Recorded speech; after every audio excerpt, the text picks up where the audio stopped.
vittime che si trovavano per lo più presso la borgata Vaillant, proprio all'imboccatura della valle, e sicuramente la prima borgata che è stata colpita dall'onda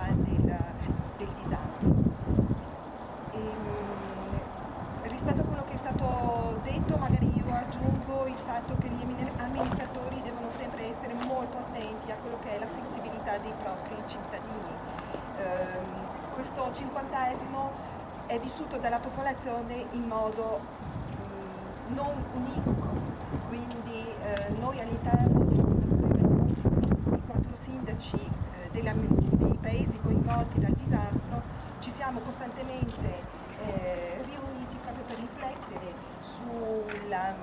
valenza di tutte le manifestazioni che riguardano il 50esimo, proprio perché dobbiamo avere appunto questa grande attenzione nei confronti della gente.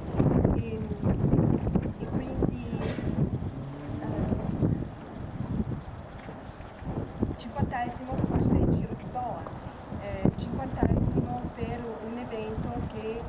ha profondamente colpito la nostra gente e che da amministratore appunto ovviamente un'attenzione particolare per quanto riguarda la gestione del territorio e coinvolgere sempre i nostri cittadini affinché tutto quello che viene proposto sia